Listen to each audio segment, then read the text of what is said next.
कृष्ण पृष्ठाय भूतले श्रीमते राधानाथ स्वामिन्निति नामिने नमो विष्णुपादाय कृष्ण पृष्ठाय भूतले श्रीमते भक्ति वेदांत स्वामिन्निति नामिने नमस्ते सरस्वती देवे गौरवाणी प्रचारिणे निर्विशेष शून्यवादी पश्चात्य देशतारिणे ओम ज्ञानतिमिरान्धस्य ज्ञानाञ्जनशलाकया चक्षुरुन्मीलितं येन तस्मै श्रीगुरुवे नमः।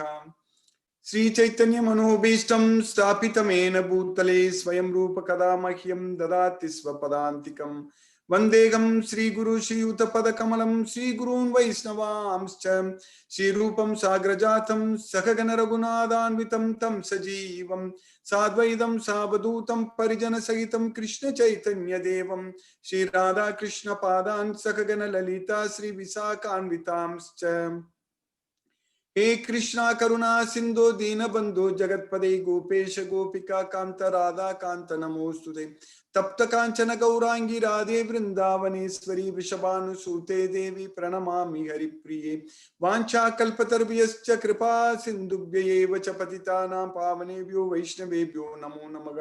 श्री कृष्ण चैतन्य प्रभो नित्यानंद श्री अद्वैत गदाधर शिवासादि गौरभक्तवृंद हरे Krishna Krishna Krishna Hare Hare Hare Ram Ram Ram Hare Hare.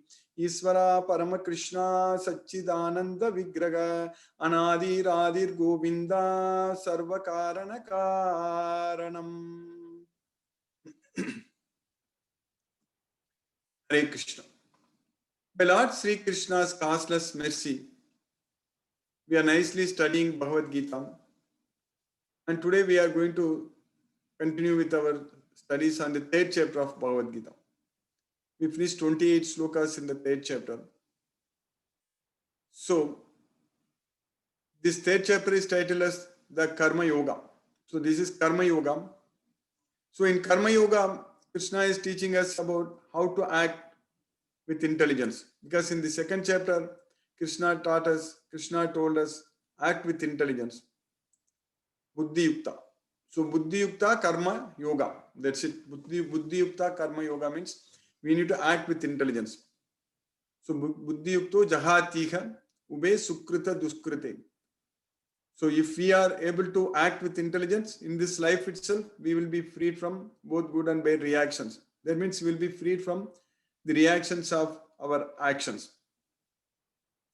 So, Bhagavad Gita teaches us about how to, when we are acting, when we are doing, when we are working, definitely there is going to be results. Definitely there is going to be reactions. So there are going to be reactions for sure. For each and every action what we do, there is going to be reaction. So now we should learn the technique, we should understand the science that those reactions should not bind us or should not bother us, should not disturb us. So Bhagavad Gita in Bhagavad Gita, Krishna is teaching us very, very clearly about how to nullify all those reactions. We know that each and every action has got an equal and similar reaction. If you do good, we are going to get good reactions. If you do bad, we are going to get bad. So that's what is known as punya and papa.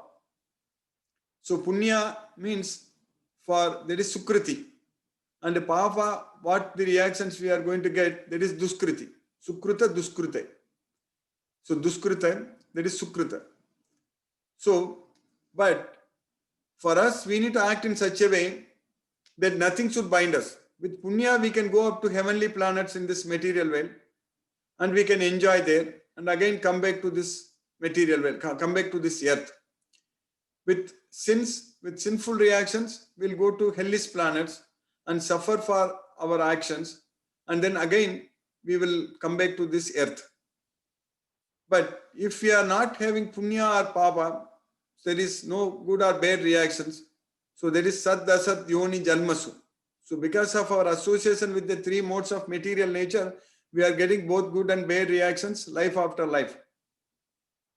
But if we study and understand Bhagavad Gita, if we know how to act in such a way that we are not going to get any reaction, So that means we won't go to heaven and we won't go to hell.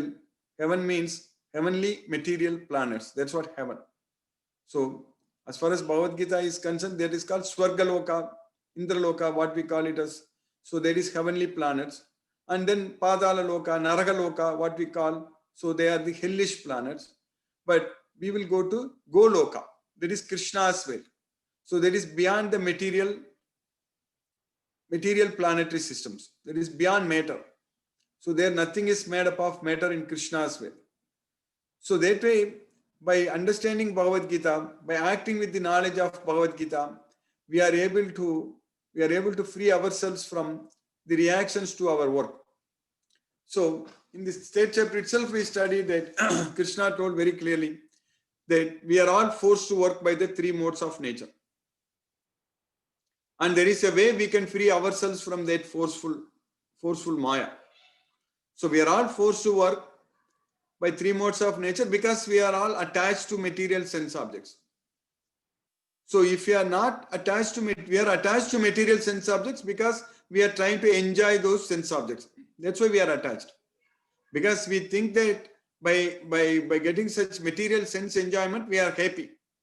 So that's why we are attached to that. And we are addicted to that. We are addicted to enjoy material sense objects. So that way Maya is forcing us to act. So that's what is known as Kama, Krodha, and everything comes because of the attachment. So once attachment is there, then all these things will come into play. If there is no attachment, then we are free. So that way, if we are not after material sense enjoyment, if we are not attached to material sense enjoyment, that means if we are not addicted to material sense enjoyment, that is the main thing. So that means we need to train our mind not to get addicted to the material sense enjoyment. That is the main thing. Because the mind is all the time trained to go after material sense objects. Mind is trained to think only about the material sense objects all the time. So that way we are putting ourselves in trouble all the time in this material way. Because that's how our mind is trained. All the time thinking about sense objects, all the time talking about sense objects, all the time at home, at work, wherever we go, whatever we do, all the time, everything is running around the sense objects. That's it. That's what we are talking. When we talk in general, we'll talk about the news, what's happening, or the stock market, what happens, or the games, what happens. All those things only we will simply waste foolishly all our time in talking about all these nonsense things.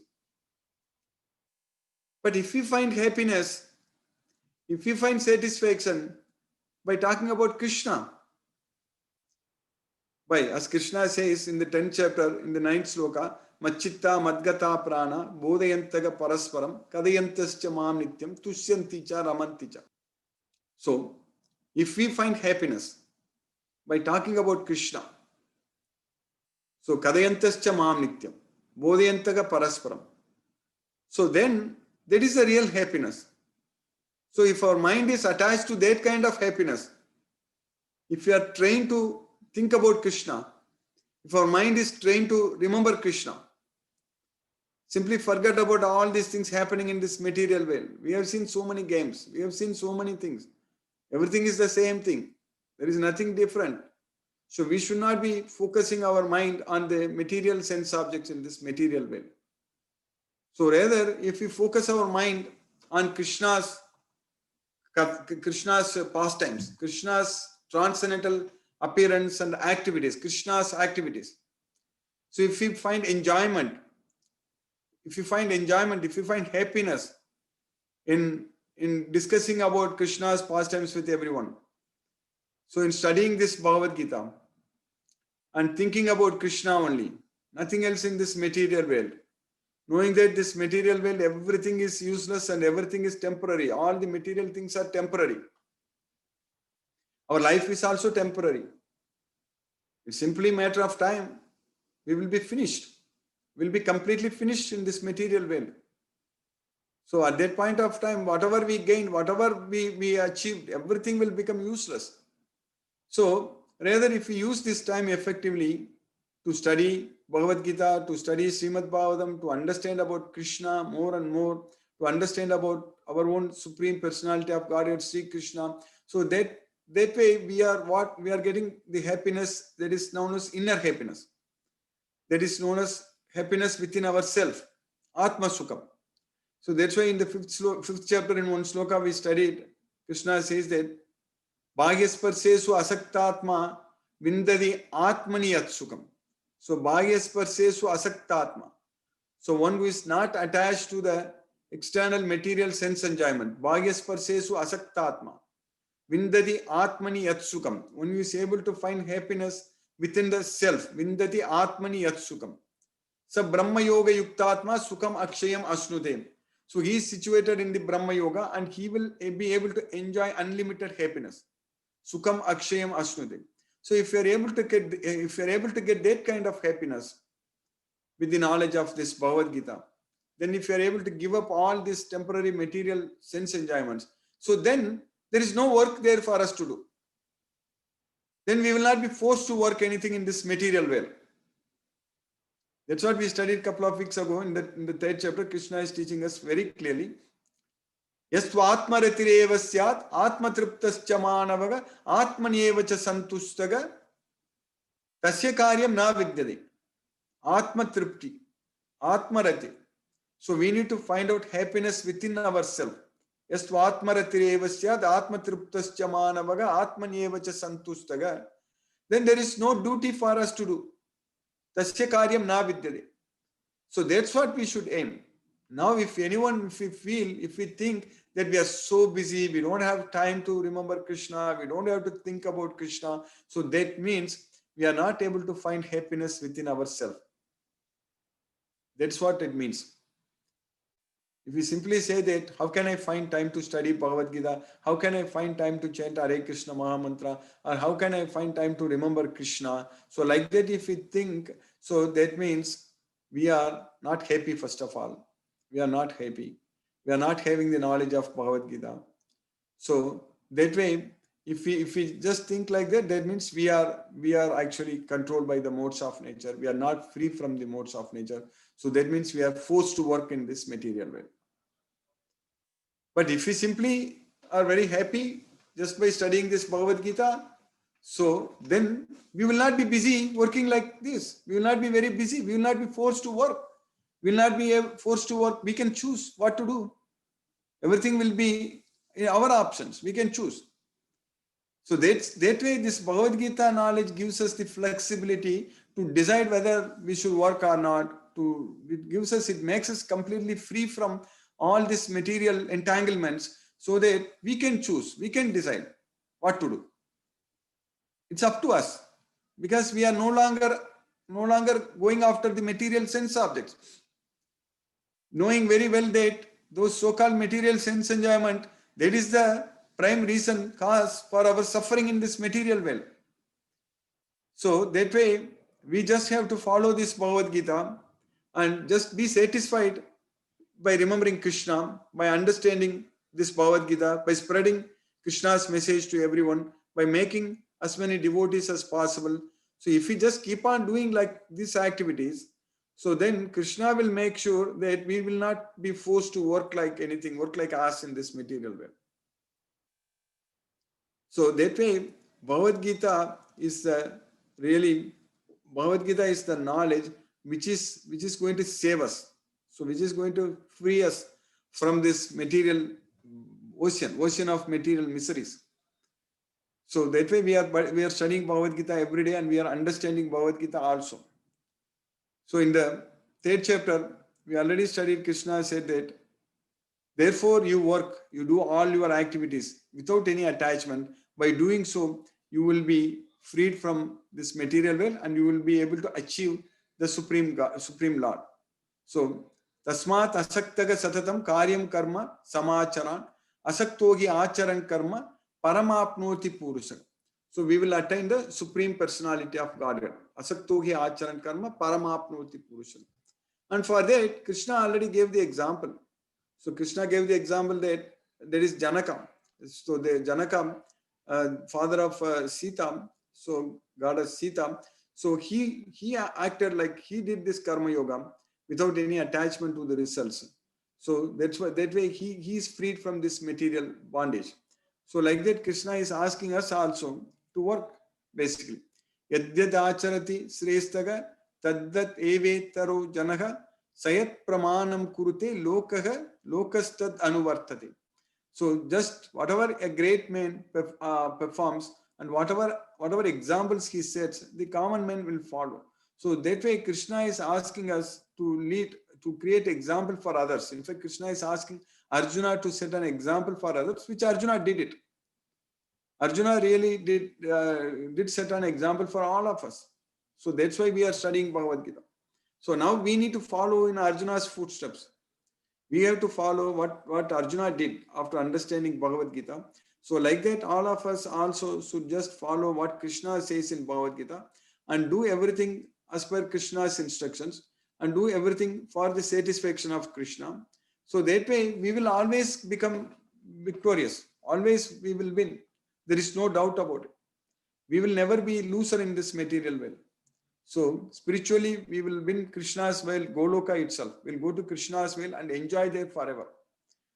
So that's why Krishna is asking us to work in this well right now. We need to act in this well right now.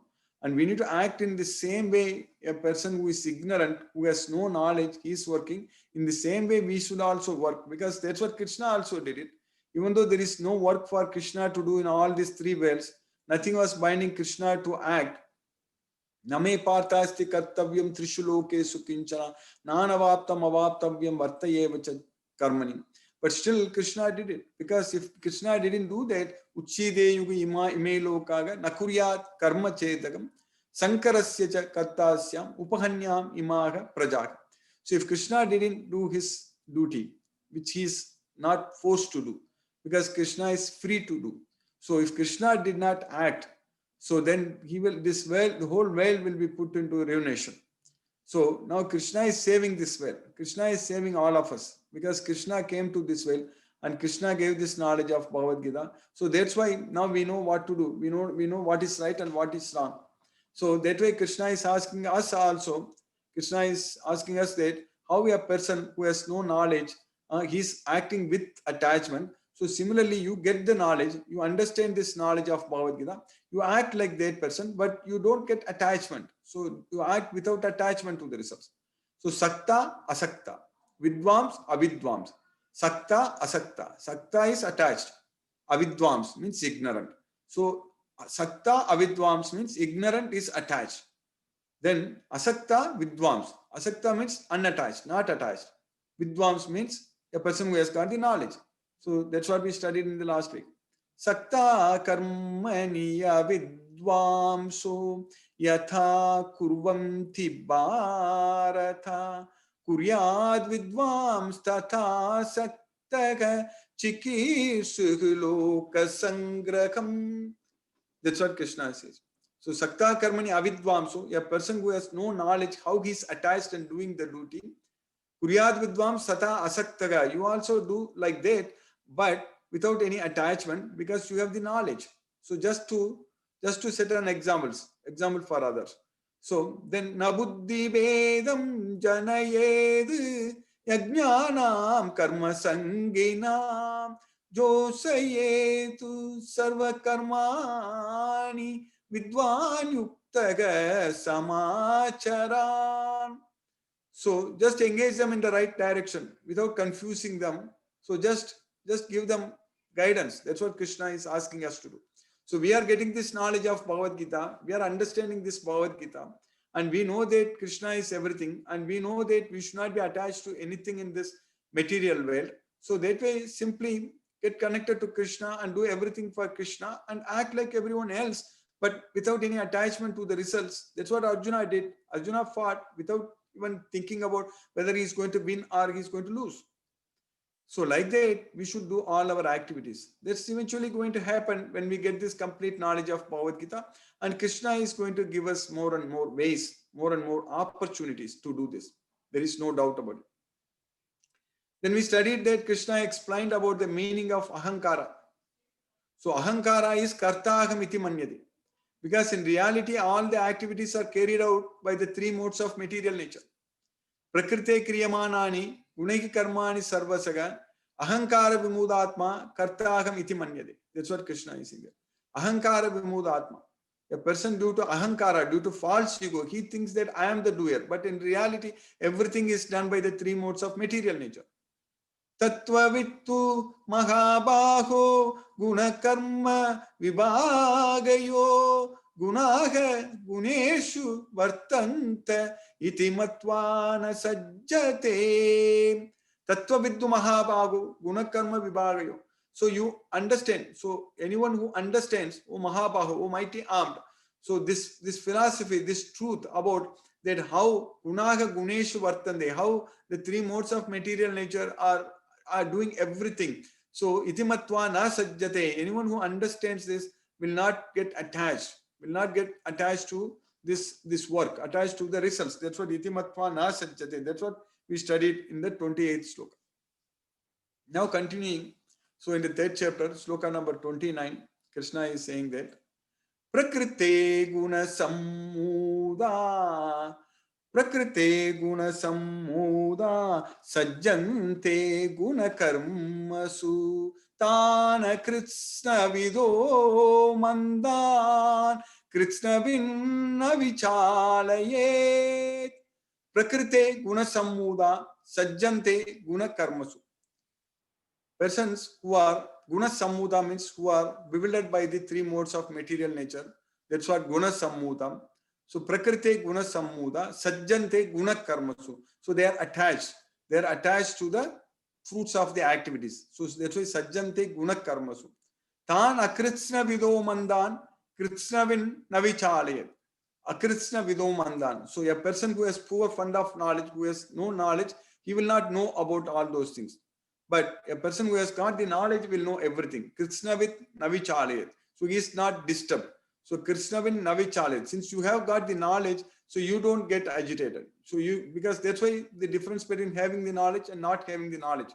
So since you have the knowledge, just act wisely. That's what Krishna is saying, that prakrite guna sammuda, sajjante guna karmasu. So bewildered by the three modes of material nature, people get attached to the results of the activities. So because they have poor fund of knowledge, they don't have knowledge. So since you have knowledge, Krishna vin navichalayet. So don't get agitated. That's what Krishna is saying there. So in the next sloka, Krishna is continuing that Mayi sarvani karmani sanyas. That is sarva karmani. Mayi sarvani karmani sanyasyadyatma chetasa Nirasi nirmamo bhutva yudyasva vigadajvaraha Mayi sarvani karmani sanyasadyatma chetas. So that's why we should surrender all works unto Krishna. You surrender all your works unto me. Mayi sarvani karmani sanyasadyatma chetasa. So sanyasya means not renouncing the work. That means surrendering the works unto Krishna means doing all the work but giving the results to Krishna. That's why Mayi sarvani karmani sanyasadyatma chetasa nirasir nirmamo bhutvam yudyasva vigadajvaraga. So nirasir. So nirasir means without any desires. So that's why nirasir nirmamo bhutva. Nirmamo means without claiming for any proprietorship. So nirasir nirmamo bhutva yudyasva vigadajvaraga. So you fight free from lethargy. So Vigatas Dvaraga. Vigatas Dvaraga means free from lethargy. You just fight. So that's what Krishna is asking Arjuna. Krishna is asking Arjuna to you surrender everything unto me. You just fight for me. So you do everything for me. That's what Krishna is saying. Mayi sarvani karmani sanyasyadyatma chetasa nirasir nirmamo bhutva yudyasva vigatas dvaraga. So that way, if we have to do all the works unto Krishna, means we are not having ahankara. We are not having false ego. And we are not getting ourselves like ignorant. We are not becoming ignorant. So we are getting the full knowledge of Bhagavad Gita. So that's what happens if we do all our works unto Krishna. So that's why Mayi sarvani karmani sanyasadyatma chetasa nirasya nirmamo bhutva yudyasva vigadajvara. So if you do like that, as Krishna says in the 12th chapter, that shloka which I quoted many times in the past, yetu sarvani karmani mayi sanyasya matparaga ananyeneva yogena mam dhyayanta upasate. So if anyone does like that, anyone surrenders all their work unto me, if they do all the works for me, so then tesam aham samuddarta mrityu samsara sagarat bhavami nachirat partha maya vesita chetasam. So I shall quickly deliver them from this ocean of material miseries. So that's what Krishna is saying that. That's why here also Krishna is saying that Mayi sarvani karmani sannyasyadyatma chetasa nirasya nirmamo bhutva yuddhasva vigatachvara. So now in the next sloka, Krishna is continuing. This is a very important sloka. This sloka, next sloka also, which many times in the past I have actually quoted. Krishna is saying that ye me matam idam nityam anutistanti manavaha shraddhavanto anasuyanto muchyante te karma bigi ye me matam idam nityam anutistanti manavaha. So matam means instructions. That is my injunctions. That's what matam. Me matam means my injunctions. So anyone who follows with faith, without envy. So that's why Shraddhavanto Anasuyanto Anutistanti Manavaga. Anutistanti. Anutistanti means those who follow. Anutistanti Manavaga. Shraddhavanto Anasuyanto Muchyante Tepi Karma Bigi. They are freed. They are liberated from all the reactions. That's what muchyante tepi karma bhi. If you just follow what Krishna says, if you understand this Bhagavad Gita fully and just follow as per the instructions given by Krishna in this Bhagavad Gita and do everything for Krishna, then we are freed from all reactions. That's what Krishna is saying. Muchyante tepi karma bhi. But in the next sloka, Krishna is saying that what happens if you don't follow what Krishna says? So that's what Krishna is saying that. In the next sloka, etvetabhyasuyanto नानुतिष्ठन्ति मे मथं सर्वज्ञान विमूढात्मा विद्धि नष्टान चेतसः एत्वेतत् अभ्यसूयन्तो. In the previous sloka, Krishna said that anasuyanto. So Krishna said that teme matam idam nityam anutistanti manavaga saddhavanto anasuyanto. Anasuyanto means one who is not envious of me. Here Krishna is saying that abhyasuyanto. Abhyasuyanto means one who is envious of me. So etvetat abhyasuyanto nanutistanti me matam. In the previous sloka, Krishna said that anutistanti. That is, teme matam idam nityam anutistanti manavaga. Anutistanti means those who follow. Here nanutistanti. Nanutistanti means those who don't follow. Me matam. Again, me matam injunctions. That is my injunctions. So teme matam. In the previous sloka, Krishna said that teme matam idam nityam anutistanti manavaga. Here Krishna is saying that etvetat abhyasuyanto nanutistanti me matam. So nanutistanti me matam sarvajnana vimudhatma. He will be bereft of all knowledge and he is a fool. That's what sarvajnana vimudhatma viddhi nashtan achetasaga. Viddhi nashtan. So he will be completely have no knowledge within Ashtan. So there is no knowledge. He will be a fool. So that way he's achetasaga. He's not thinking about me. He's not focusing his mind upon me. So he will become a fool. That's what Krishna is saying. So that way it's very clear. Krishna is to the point. Krishna is saying very clearly that just follow my instructions. Just follow my injunctions. So everything, whatever I am teaching in Bhagavad Gita, you just follow. So just by following this, you will be freed from all miseries of material existence. So you will be freed from all. That's what Krishna is saying. Muchyante tepi karma bhi. You will be freed from all the reactions to your actions. So that's what Krishna is saying. In fact, if you remember right from the beginning, we were studying about how to free ourselves from all the reactions, correct? So Krishna is saying that in order to free ourselves from the reactions to our actions, the only way is actually just understand this Bhagavad Gita fully and follow what Krishna says, word by word, sloka by sloka, everything. Just literally follow what Krishna says. So then we will be free from all the reactions. That's what muchyante tepi karma bhi. But if we don't follow, so then we will not have any knowledge and we will be fools and we won't be acting in the right direction and we will be binding ourselves into this material world, material bondage. And all the time we are going to struggle and suffer in this material world forever. So that's what Krishna is teaching us in this Bhagavad Gita very, very clearly. So by Krishna's causeless mercy, we have successfully finished 4 more slokas today. We finished 32 slokas in the third chapter of Bhagavad Gita. Hare Krishna. I'll stop now and we'll discuss if any questions are there. Hare Krishna.